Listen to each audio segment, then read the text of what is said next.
أصدق الحديث كتاب الله وخير الهدي هدي محمد صلى الله عليه وسلم وشر الأمور محدثاتها وكل محدثة بدعة وكل بدعة ضلالة وكل ضلالة في النار. Muslimin muslimat dikakak yang dirahmati Allah Subhanahu wa taala sekalian, alhamdulillah kita memanjatkan setinggi-tinggi kesyukuran kehadrat Allah taala. Pada malam ini kita masih diberi peluang untuk meneruskan saki-baki kehidupan kita, dan kita gunalah peluang ini dengan sebaik mungkin. Malam ini insya-Allah kita guna peluang hidup ini untuk menambahkan ilmu kita berkenaan dengan ayat-ayat Allah Subhanahu wa taala. Sebagaimana di tangan adik kakak ada kitab tafsir Al-Quran ni Abdul Aziz Nikmat surah An-Nas. Kita akan sambung pembacaan pada kuliah yang lepas, muka surat berapa Roman? IV.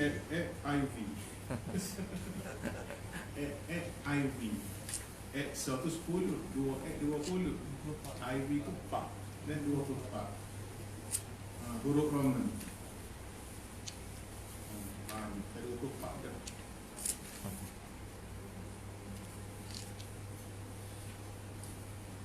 Jumpa perenggai bawah tu ada bunga. Kerja membuat rumah di dunia ini diibaratkan. Jumpa kan? Kata dua kitab kita ni, almarhum Tok Guru ni Abdul Aziz, kerja membuat rumah di dunia ini diibaratkan kita sebagai seorang kontraktor. Apabila kita buis kepimpinan kepada seorang kontraktor, bolehkah cik buat rumah saya mahu begini, supaya seperti dalam plan ini, tangga ada sini, bilik tidur sini, tempat letak kereta pula sini, yang lain-lain pun sama seperti dalam plan. Dia pun jawab boleh. Kontraktor tadi jawab pun boleh. Kita kata buatlah, bayarannya sekian-sekian banyak, nanti saya akan bayar. Kita ni tuai rumah, nak buat rumah, pergi jumpa kontraktor. Lepas kita tunjuk plan dia, saya nak sebutir lagu tu. Dia kata boleh. Kata-kata kita akan bayar lepas rumah siap. Bila rumah siap, kontraktor pun datang jumpa kita. Marilah royak, kata rumah sudah siap cik, sekarang saya nak bayaran. Rumah siap, nak duit lah dia buat kerja. Kita jawab, baiklah saya nak pergi tengok dulu rumah, betul atau tidak seperti mana dalam plan. Kita sebagai tuan nak bayar, tengok dulu kawan. Gilah kita pun tengok rumah, didapati rumah itu tidak serupa seperti mana dalam plan. Tak serupa kawan. Orang suat bilik pak, kata bilik so ya. So dapur luar, nyawa jambil luar. Dia buat pesen dia. Dia tahu buat pesen plan tu kita nak gini. Kita pun bapa buat gini. Kita tanya, "Bak, kenapa buat tidak serupa dengan plan?" Dia pun jawab, "Cik, elok buat rumah lagu ni, dia pula ajar kita. Hak saya buat ni comel ni." Deh, hak saya buat lebih comel pada hak dalam plan. Hak macam awak nak. Awak nak rumah bilik tiga buat gapo banyak-banyak, so padahlah. Dia pula ajar kita gitu. Kita pun balah. Elok lagu tu kalau rumah mung. Deh, mung kata comel lagu tu. Kalau rumah mung di rumah aku ni, aku tak sel rumah gini ni. Tok Guru cuba buat perumpamaan adik kakak. Dia kata, dalam keadaan gini, kita tidak perlu bayar satu sen pun kepada kontraktor. Nak bayar apa? Moga tak serupa dengan kehendak kita. Okay? Oh, patut katok, kita suruh katok. Aku tak sel. Banyak dah habis cik, ratus ribu dah, cara juta pun. Tak kena kehendak aku. Aku tunjuk dah kamu awal lah lagi. Tanya boleh buat kodok, mu kata boleh. Tiba-tiba buat lagu lain. Aku tak sel bayar. Katok ni, katok. Buat semula. Kalau kita, kau mana? Tak perlu bayar satu sen pun kepada kontraktor. Kenapa? Kerana dia buat rumah serupa kehendak dia. kalau serupa dengan kehendak demo ambil lah rumah tu. Demo bayar sendirilah. Mana? Orang demo bayar sendirilah, kata kawan tak saya bayar sebab tak serupa kehendak kawan. Kalau serupa kehendak demo ambil lah rumah ni. Demo bayarlah sendiri. Kawan nak rumah bentuk begini, tapi demo buat rumah bentuk begitu. Tak serupa dengan kehendak kawan. Kalau berlaku begini, kita tidak perlu bayar duit dan kita boleh mendendanya kerana buat rumah atas tanah kita, tapi tidak serupa seperti mana pilihan asal. Bukan setakat tak perlu ambil, tak perlu bayar, boleh denda nak pula mung ni. Wak jan kat tanah aku je. Masa aku tunggu bulan-bulan. Kau mana? Suruh buat rumah muak tak serupa kandang aku. Boleh samai mahkamah pula kontraktor tu. Jadi, apa dia Tok Guru nak sebut? Di akhirat kelak, Tuhan kata, kamu jaga atau tidak rumah ni serupa sebagaimana asal. Kita ingat balik hak kita ngaji pada pengajian lepas. Tok Guru ada baca satu hadis. Kalau muka surat sebelah tu, muka surat sebelah kalau tengok ada nota kaki. Hadis penuh seperti di bawah muka surat sebelah sebelum. XXIII tu. Ada nota kaki hadis. Jumpa ke tak?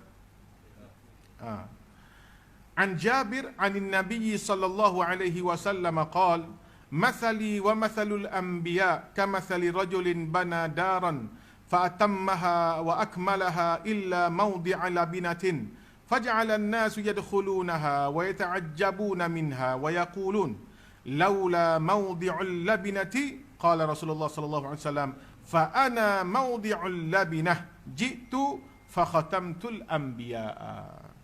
Daripada Jabir, daripada Nabi SAW bersabda, perumpamaan saya dan para Nabi seperti seorang yang membina satu rumah, lalu dia mengelok dan mencantikkannya. Kecuali ada satu lubang batu bata yang berada di dinding rumah tersebut yang tidak disempurnakan. Nabi kata, bandingnya aku dengan Nabi-Nabi hak lain, supaya orang buat rumah. Comel, siap. Ruang tamu, dapur, bilik, semua komplit. Tiba-tiba ada sekeping bata terikat. Gelonggong. Faham tak? Dia tinggal sekeping. Jadi orang pakat masuk rumah ni kata, comel rumah ni. Tapi gak saya. Alah. Sekeping bata tu tak ada. Kalau ada hak ni. Kalau ada sekeping bata ni. Comel dah rumah ni, comel dah. Tapi gak gelonggong. So, jadi nampak cacat sikit. Maka Nabi kata, wa anal labinah. Sekeping bata hok ngelah tu aku. Nabi kata, sekeping bata hok ngelah tu aku. Baginda bersabda, maka sayalah batu bata untuk lubang itu, dan saya datang sebagai penutup para nabi. Hok sekeping hok ngelah tu aku. Aku mari duduk situ tegak, komplit sebuti rumah, orang tak boleh nak kata bergapo dah. Rumah ni ada Tok Guru sebut sebelum daripada hadis ni Tok Guru kata ibarat Quran ni asal sebelum turun ke muka bumi duduk di Lauh Mahfuz. 30 juz Quran yang kita baca ni ada di Lauh Mahfuz. Turun kepada Nabi kita 23 tahun. Okay. Nabi jadi Nabi umur 40, Nabi sudah jadi Nabi wafat umur 63. 23 tahun ni turun wahyu. Kata Nabi, kalaulah Quran itu ibarat sebutir rumah yang telah lengkap di Lauh Mahfuz, malaikat waktu turun ni sekateh. Hari ni waktu turun pintu, esok waktu turun jendela, lepas tu waktu turun gelegar, lepas tu waktu turun dinding, lepas tu waktu turun. Selama 23 tahun, komplit rumah ni, malaikat waktu turun sikit ke muka dunia. Nabi ni pasal cukup lengkap dah. Nabi pasal rumah hak malaikat waktu turun. Quran ni ibarat rumah ni. Nabi pasal cukup lengkap. Start daripada bumbung, kakak atas dengan dinding, tiang, latar, semua komplit comel dah. Lepas Nabi wafat, kita lah sebagai orang yang bertanggungjawab nak jaga rumah tu jangan diubah oleh sesiapa. Nampak tak? Nabi kata kita ni umat Nabi Muhammad kerja kerja kita jaga rumah tu jangan siapa diubah. Sebab tu kalau tengok perenggan sebelum pada contoh tadi. Perenggan yang kedua. Inilah bendanya yang kita panggil sebagai akidah. Akidah ini mesti dijaga elok-elok. Jangan biarkan hati kita dimasuki oleh fahaman nasionalis, sosialis, demokrasi atau apa sahaja pun kecuali Islam. Apabila Islam dimasukkan ke dalam hati, maka akan habis licin semua perkara sama ada demokrasi, nasionalis, ekonomi, keuangan, budaya dan sosial. Muka surat mula-mula tadi, sebelum pada bintang tu. Sebelum pada bintang tu, kan. Lihat atas dia sikit ya. Ada perenggan, ni dia kata bendanya. Bendanya rumah tadi ibarat akidah. Akidah kena jaga molek, jangan dia siapa sosialis masuk, jangan siapa nasionalis masuk, jangan siapa demokrasi itu masuk menguasai diri kita. Sebanyak mana pun benda yang manusia perlu, semua ada berlaku dalam Quran. Sebab tu kalau kita tolak Quran, ambil muka lain, nampak doa kita ni sangat hendak beki rumah yang datang dari langit ni. Kalau kita ambil selain pada Islam sebagai cara hidup, macam kita nak ubah rumah. Sedangkan rumah tu comel dah. Jendela sama molek dengan pering, pintu sama molek dengan pering pintu. Dah makan siku molek dah. Tiba-tiba kita pergi cabut pintu ni, kita pergi buh pintu lain. Jadi kau dak? Jadi sengit selalu. Jadi sengit, tutup pintu tapi kat gelonggong lek bawah. Pintu jambe. Mana? Dah, kita pergi cabut pintu jambe, pergi buh pintu lain. Kena sekerak ayah. Begok dalam nampak luar ni. Gadia tu. Ibaratnya gitu. Ibarat kalau kita ni tak si pakai Quran, nak pakai nasionalis, nak pakai sekular, nak pakai ideologi lain supaya kita beki rumah. Hak ni tidak dibenarkan sama sekali. Jangan beki rumah ni. Hijau kita jaga molek, jaga molek. Maka sebab itulah Tok Guru bagi contoh kontraktor tadi tu. Tok Guru buat hari, kalaulah ada kontraktor, kita suap rumah kita, tiba-tiba dia buat lagu lain, kita nak bayar ke tak? Tak si bayar. Gitulah Allah. Esok kita jumpa dia tanya rumah aku suruh menjaga tu, menjaga ke tak? Kita jaga molek dah, kita tak ubah apa-apa. Cuma tengok tegak, betul, mu tak ubah rumah aku. Okey. Tapi tiba-tiba tu cek, menjaga dak rumah aku. Kita jaga cuma kita molek lagi. Molek lagi. Jadi bisa mung pada aku. Rumah aku buat tu, Nabi pasal tu cukup lekat dah. Tiba-tiba mu modify. Bisa mung pada Nabi. Porela ni dia kakak beli kereta ke. Beli kereta, beli motor, nya tukar eju, nya tukar plano, nya tukar sak soba. Supaya dia bisa pada Jepun buat motor tu. Mana?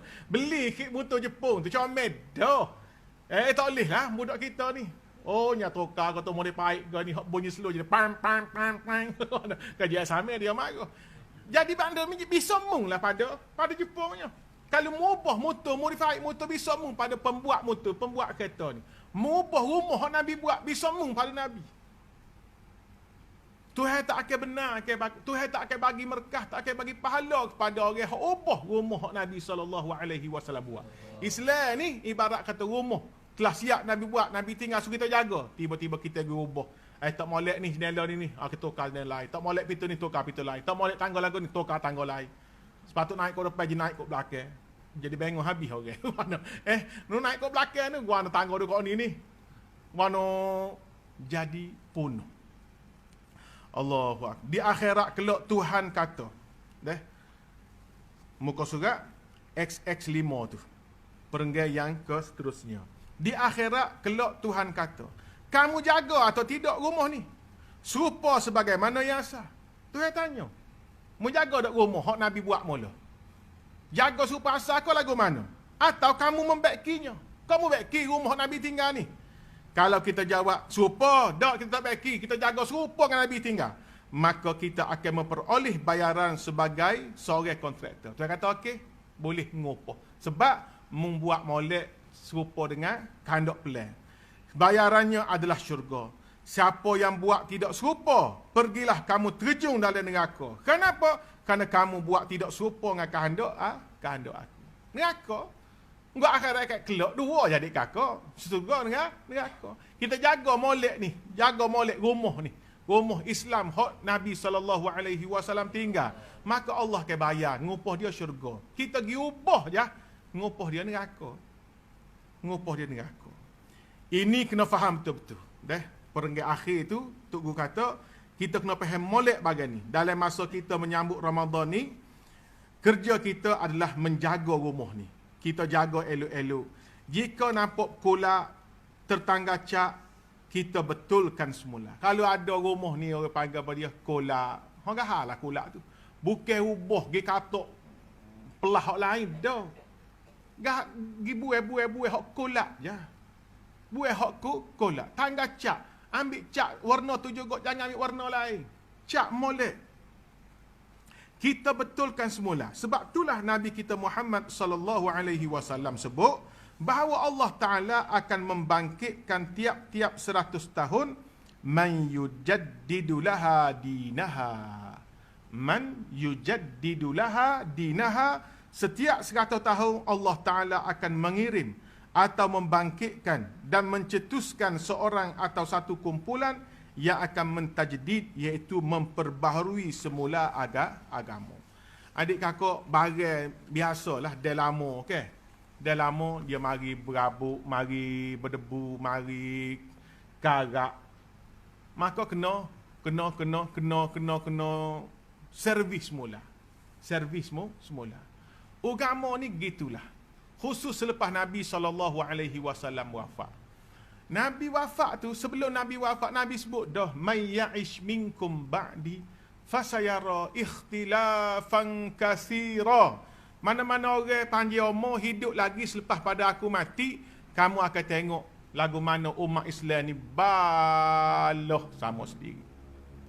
Lucu mulut Nabi, Nabi mati ya adik kakak selalu. Tak ada tunggu lama. Tobik dah puak-puak tak bayar zakat. Ingat tak cerita? Kumpulnya tak bayar zakat. Dia kata zakat, tika Nabi hidup je. Nabi mati, zakat mana lagi? Pecah dah orang Islam tu. Pecah dah. Nak Abu Bakar mengetos sebentar je. Naik Sayyidina Umar. Sayyidina Umar ni kira orang backing. Orang takut. Tapi kena bunuh. Sayyidina Umar ni kena bunuh. Dia ni Perdana Menteri. Orang backing, orang berani. Kena bunuh. Masa nak semai subuh. Lepas dia mati, naik Sayyidina Osman. Sayyidina Osman ni orang baik, orang lembut. Hak backing sebab Sayyidina Umar kena bunuh. Hak lembut sebab Sayyidina Osman pun kena bunuh.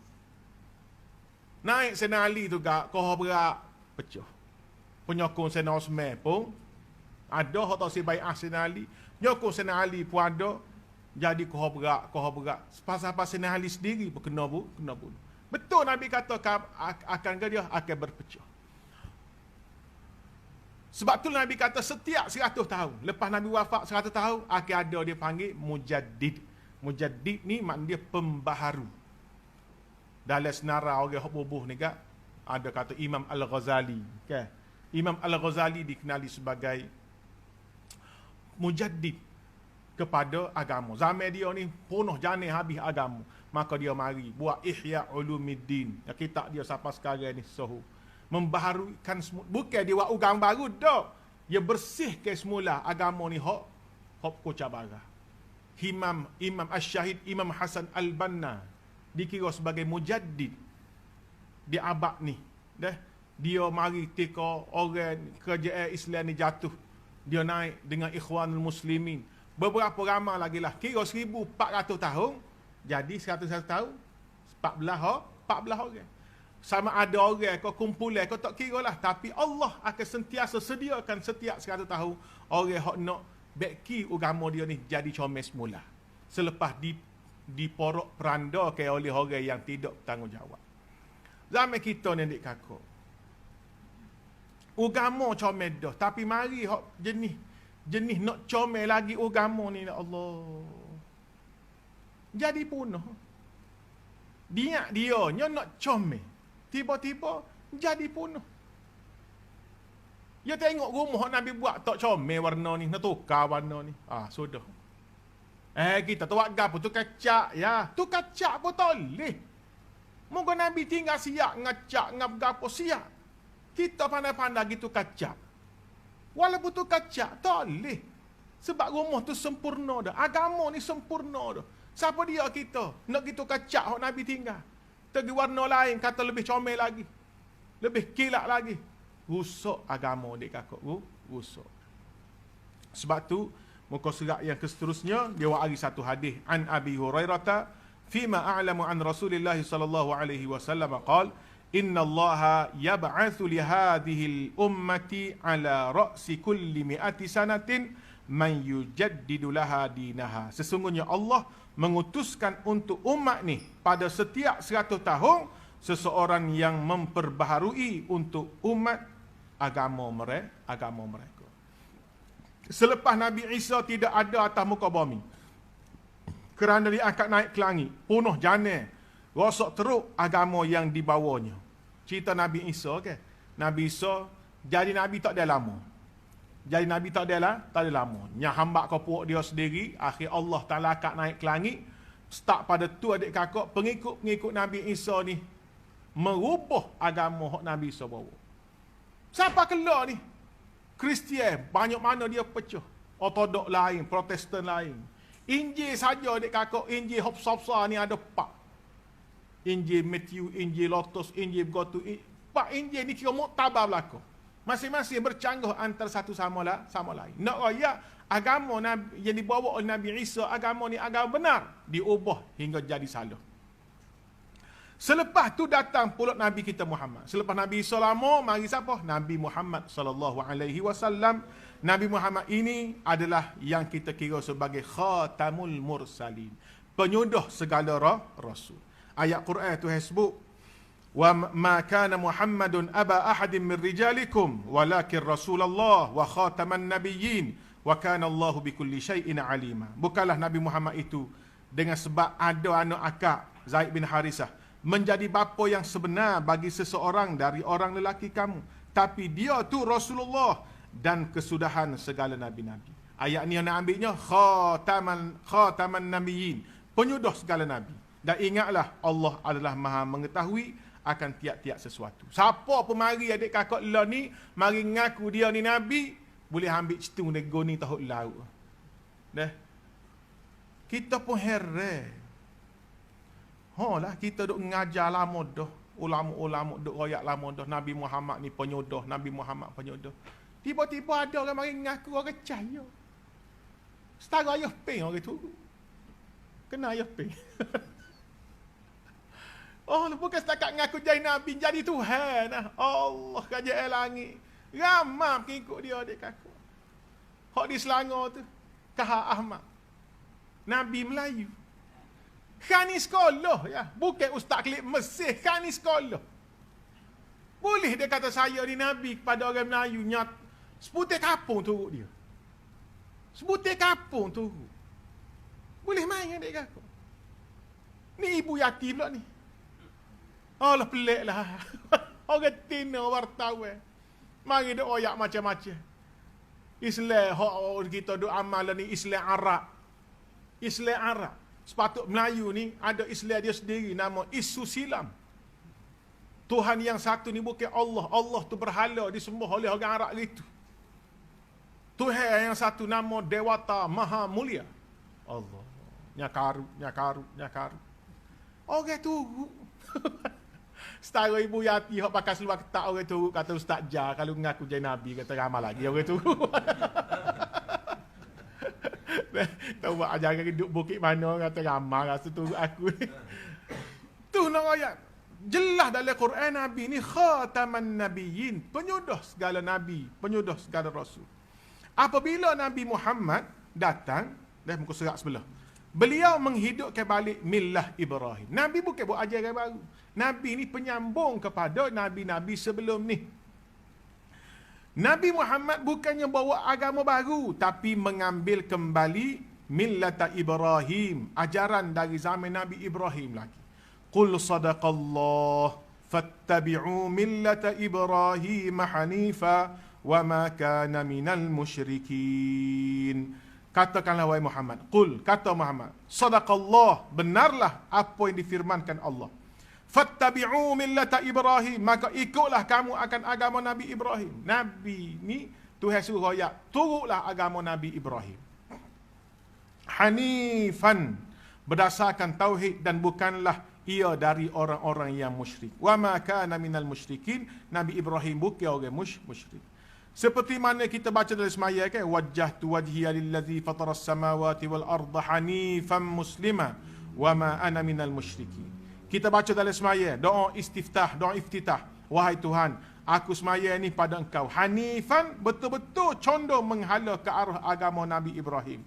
Dalam semaya ketika baca tahiyat kita sebut Allahumma salli ala Muhammad wa ala ali Muhammad kama sallaita ala Ibrahim wa ala ali Ibrahim wa barik ala Muhammad wa ala ali Muhammad kama barakta ala Ibrahim wa ala ali Ibrahim fil alamin innaka Hamidum Majid.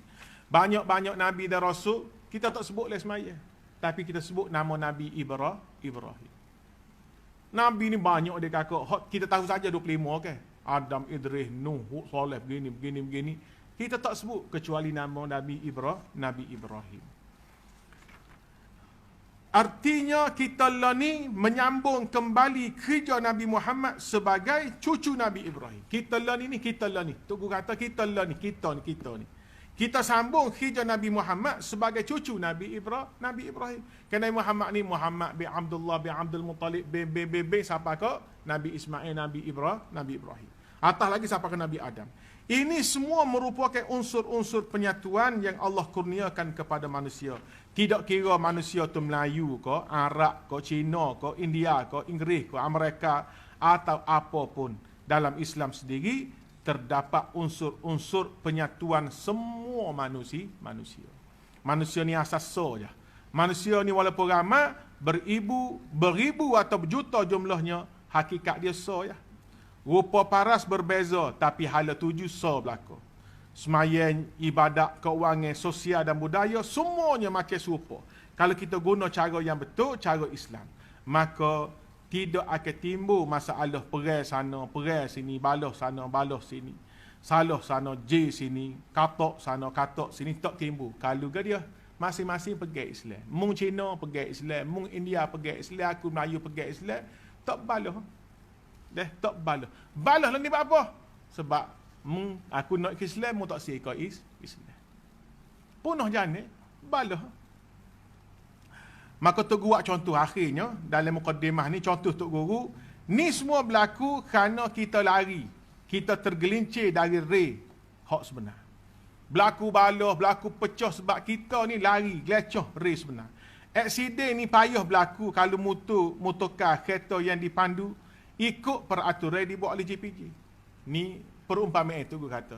Kereta ni hak kita bawa kalau turut sungguh peraturan atas jalan raya. Lah dah balai jangan motong, depan sekolah jangan laju. Kau ke mana? Deh pak ngona jangan motong. Kalau turut sungguh tak berlaku aksiden. Berlaku aksiden ni apa dia? Sebab langgar. Tepat 30 naik 300. Tepat 30 naik 300. Mana?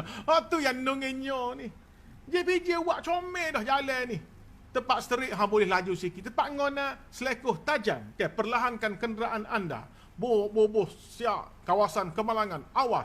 Tulis awas tu gak, kena slow dah. Dok, kita awas ni gak, kereta aku ni, tayar baru tukar. Kau mana, pereh, boleh nyo. Kalau turut sungguh peraturan JPJ, tapi apabila kita tidak turut peraturan JPJ buat, JPJ bubuh dah, 2, 3, 4 lain, pun kita langgar juga, ini akan menyebabkan berlakunya aksiden dan menimbulkan permasalahan yang lain. Keadaan ini berlaku kerana para pemandu ikut kandak masing-masing. Tak turut kandak JPJ. Gitu juga hidup atas muka dunia ni. Tuai dunia ni Allah lantik Nabi Muhammad sallallahu alaihi wasallam sebagai JPJ. Contohnya gitulah. Dia tuai dunia ni Allah. JPJ siapa? Nabi Muhammad.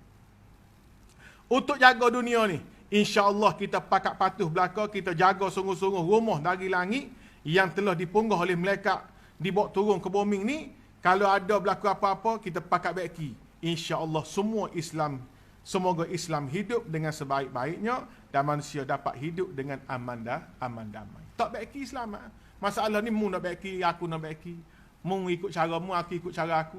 Menunggunya habis. Akhir tembung di jalan sahala. Kau mana? Jalan sahala sepatut kau ni belaka. Mari hak bengong mana kau ni pula gem. Mana? Tak ada pasal-pasal aksiden. Baiklah, sekarang kita mulakan bacaan dan sedikit terjemahan Al-Quran. Kita bermula dari ayat Qul a'udzu birabbin nas, dan kalau panjang Kita teruskan sampai ke akhir Al-Quran insya-Allah. Tafsir surah An-Nas tahun 2002. Dalam kitab kita ni, dia awak mari dua versi tafsir. Satu tahun 2002 dan muka surat yang ke-16 tu kita akan baca tafsir An-Nas Tok Guru juga tahun 2014. Dua kali Tok Guru tafsir surah ni. Satu tahun 2002 mula, lepas tu tahun 2014, setahun sebelum Tok Guru ni meninggal dunia. Kita baca 2002 dulu. Bismillahirrahmanirrahim. Qul a'udzu birabbin nas, malikin nas, ilahin nas, min syarril waswasil khannas, alladzi yuwaswisu fi sudurin nas, minal jinnati wan nas. Mula-mula adik kakak, kita kena betul cara baca kita. Qul. Qul ni huruf qaf mesti bunyi dalam. Tak boleh bunyi luar. Kul. Kul lain. Qul lain. Kaf dengan qaf, dia kena beza. Kalau kaf, kul, kita kata kul, maksud dia bukan katakanlah. Maksud dia makanlah. Jauh kayak gitu. Katakanlah dengan makanlah. Kul mana kata, selakai makan. Bukan selakai makan ni. Kul, katakanlah. Qala yaqulu qul. A'udzu, hamzah, ain. Jangan buat serupa a'udzu, salah. A'udzu pun salah. A'u. Kena sebuti. A'udzu birabbin nas. Baik. Ramai orang baca birabbin nas. Qul a'udzu birabbin nas, malikin nas, ilahin nas. Orang kampung baca. Salah. Ba baris bawah bi. Ba baris bawah bi. Kaf baris bawah ki. Ha baris bawah hi. Qul a'udzu birabbin nas. Birabbin nas. Jangan duk bin nas. Semangat kan. Qul a'udzu birabbin nas, malikin nas, ilahin nas. Semangat. Salah. Bin nas, malikin nas, ilahin nas. Maksudnya dengan nama Allah yang Maha Pemurah lagi Maha Mengasihani. Qul, katakanlah wahai Muhammad, a'udzu, aku berlindung kepada Allah, Rabbin nas, pemelihara sekalian manusia, Malikin nas, yang menguasai segala sekalian manusia, Ilahin nas, Tuhan yang berhak disembah oleh sekalian manusia, min syarril waswasil khannas, dari kejahatan pembisik penghasut yang timbul tenggelam, allazi yuwaswisu fi sudurin nas, yang melemparkan bisikan dan hasutnya ke dalam hati manusia. Ia pembisik dan penghasut dari kalangan jin dan manusia. Surah An-Nas, surah ke-114, surah terakhir, ayatnya ni ayat. Mengikut pendapat yang sahih, surah An-Nas diturunkan di Madinah Al-Munawwarah. Dia antara surah Madaniyah. Ya Quran ni adik kakak, ia terbalik sikit. Terbalik gini. Pada permulaan Al-Quran, start daripada Al-Fatihah. Kalau kita tengok surah Al-Fatihah depan ni, satunya yang pertama surah Al-Fatihah kan. Lepas Al-Fatihah Al-Baqarah, patu Ali Imran, patu An-Nisa, patu Al-Maidah. Kan? 4-5 surah mula-mula ni 7 juzuk.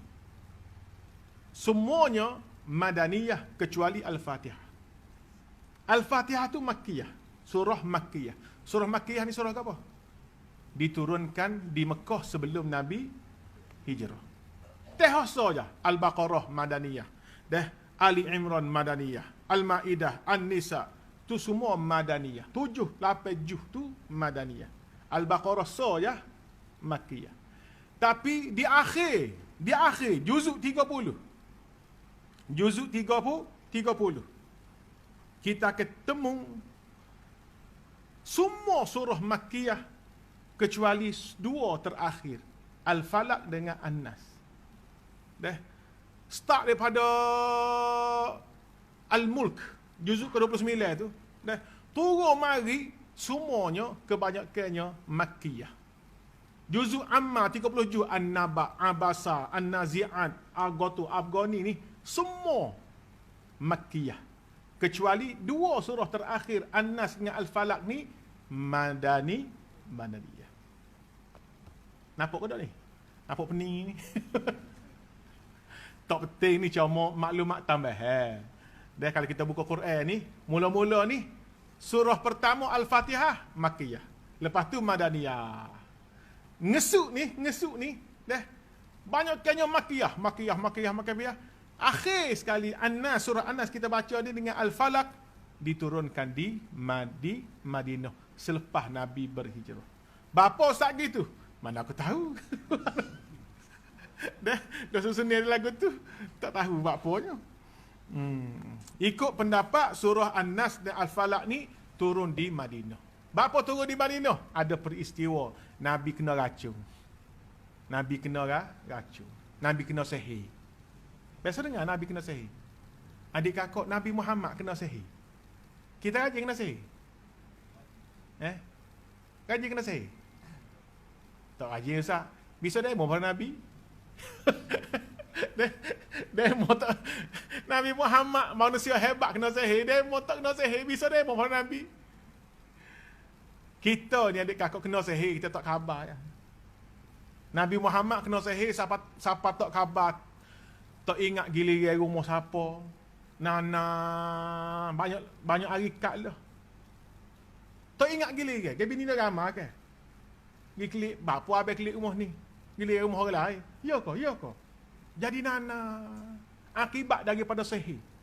Sehinggalah satu kali Nabi duduk tidur, turun malaikat mari duduk di kepala seorang, di kaki seorang. Malaikat ni duduk buah, Nabi dengar. Malaikat kata kena bergapo ni? Hak lip kepala tanya kena bergapo, hak kaki jawab, kena sihir. Siapa sihir? Yahudi. Malaikat dia usah jawab, Nabi duduk dengar. Dia sihir dengan gapo? Dengan rambut, dengan sisi. Dia beli rambut di sisi, dia lepas di telaga. Nabi bila bangun, Nabi arah sahabat pergi cari dalam telaga tu. Memang adik kakak ada orang letak sisi rambut dia beli sihir Nabi SAW. Turunlah ayat ni. Turun qul a'udzu birabbin nas dengan qul a'udzu birabbil falaq merupakan surah pelindung. Nabi pun start amal dan Nabi ajar kita ni nak lindung daripada sihir. Dua surah ni jangan tinggal. Khusus nak tidur malam. Nak tidur malam. Al-Fatihah 3 kul, ayat kursi, baca tiup tangan, sapu seluruh tubuh baru kita tidur. Ni dipanggil pelindung. Amba kata kita semua kena sihir, kita tak khabar. Cuma sihir kita ni tidak kata macam Nabi kena. Nabi ni siapa ada setengah-setengah kena sihir. Kita dengar Ustaz Kazim Ilyas. Dia suka cerita dia kena sihir. Nampak latar ni berombok. Nampak nasi di pinggan ni ulat. Kuruh kering. Masuk berapa kali hospital. Belah. Tak ada apa satu. 2-3 kali belah. Ustaz Kazim. Dia kena sihir. Teruk. Kita ni kena juga tapi bukan pesen tu. Kita kena sihir depan TV. Tu sihir kita mana? Pada TV ya sihir tu tak dengar orang band dah congok tengok ada guru juara lagu. Mana? Tu ya sihir kita ni kau tak nanti kau guna jing apa? Anugerah juara lagu ya sihir kita. Sengih. Kena sihir dah tu. Kena sihir kau drama aku tuju. Kena sihir dah tu. Tu kita tak lepas daripada sihir. Nak elok. Ni amal molek surah ni. Supaya kita tidak kena sihir. Baik, tafsir ayat 1, 2 dan 3. Qul a'udzu birabbin nas, malikin nas, ilahin nas. Mula-mula sekali kita kena ingat bahawa ada tempat-tempat dalam Quran ni yang mengandungi perkataan qul. Qul dalam Quran ni dik kakak. Kalau kita tengok perkataan qul dalam Quran ni,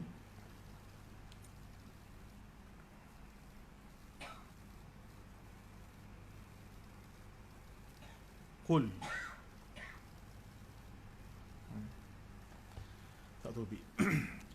atau bermula dengan perkataan qul. Ada ayat yang ada qul ataupun dia mula dengan qul. Seperti qul a'udzu birabbin nas. Iaitu bacaan untuk kita ngaji hari ni. Ada ayat qul a'udzu birabbil falaq. Qul juga. Iaitu surah selepas daripada surah ni. Surah An-Nas. Lepas ni surah Al-Falaq. Dia start dengan qul. Ada juga ayat qul huwallahu ahad. Selepas pada Al-Falaq surah Al-Ikhlas. Qul juga. Ada banyak lagi qul di tempat-tempat yang lain. Ada juga tempat-tempat dalam Quran yang tidak ada qul. Ada ayat ada qul, ada ayat tak ada qul. Nak sebut tu ya. Dah. Qul maknanya kata olehmu wahai Muhammad. Allah arah Nabi. Qul. Muhammad kata. Wahai Muhammad, beritahu ke orang.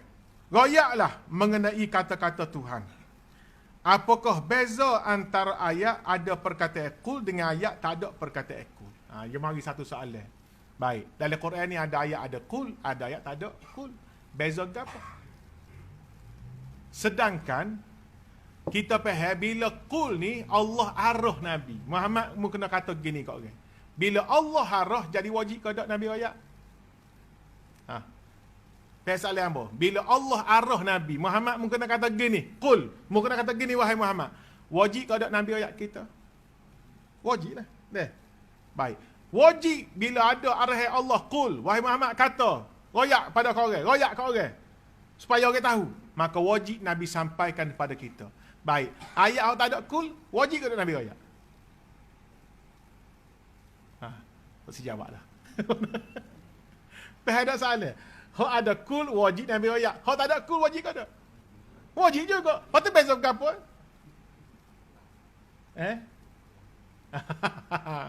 Mesti ada beza, okey. Wajib belaka. Ada qul ko tak ada qul ko, Nabi wajib sampaikan sebab dia tu Nabi. Dia kena sampaikan kepada manusia. Cuma hak ada qul ni kita kena lebih bagi perhatian. Kita ni kena lebih bagi perhatian. Bila jumpa ayat qul, Allah arah Nabi suruh ayat kita hak baca ni, kena celik mata sikit ni. Dia kena celik mata sikit. Mengikut alim ulama mufassirin, mereka menyebut bahawa Allah ingin memberikan isyarat kepada para pembaca supaya mengambil perhatian terhadap mana-mana ayat yang ada qul. Tu ulama kata, kita ni kena ambil perhatian. Kerana perkara selepas perkataan qul ni amat penting. Walaupun Nabi tidak disuruh supaya memberitahu manusia mengenai wahyu yang diterimanya, tetapi memang sudah menjadi kaedah Nabi. Apabila menerima wahyu, baginda tetap beritahu juga walaupun tidak ada arahan qul. Kerana dia Nabi, tak ada qul pun, Nabi kena royak kat orang.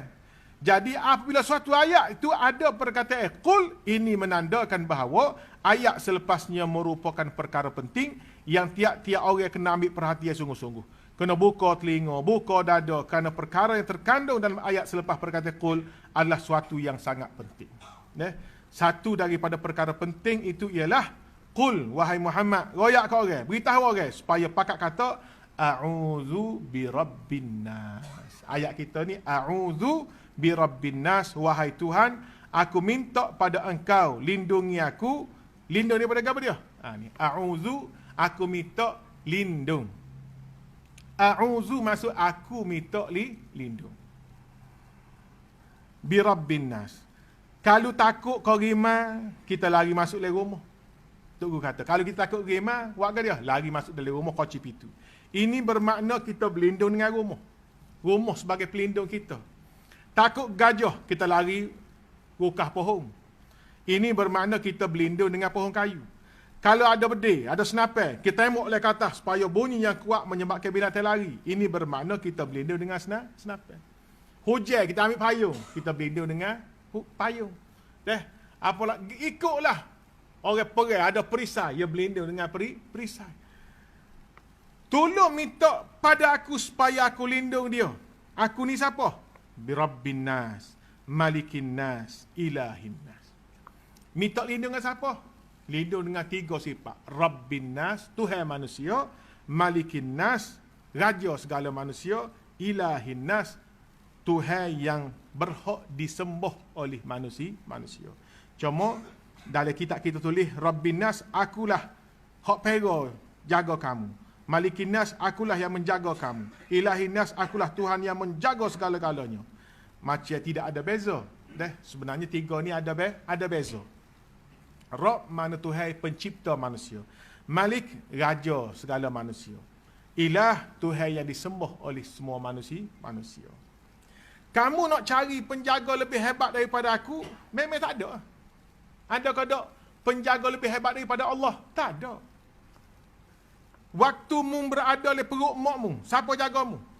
Bukan mok mung, tapi aku. Okay. Setiap kita duduk alih perut mok mula. Ingat kau tak? Ingat?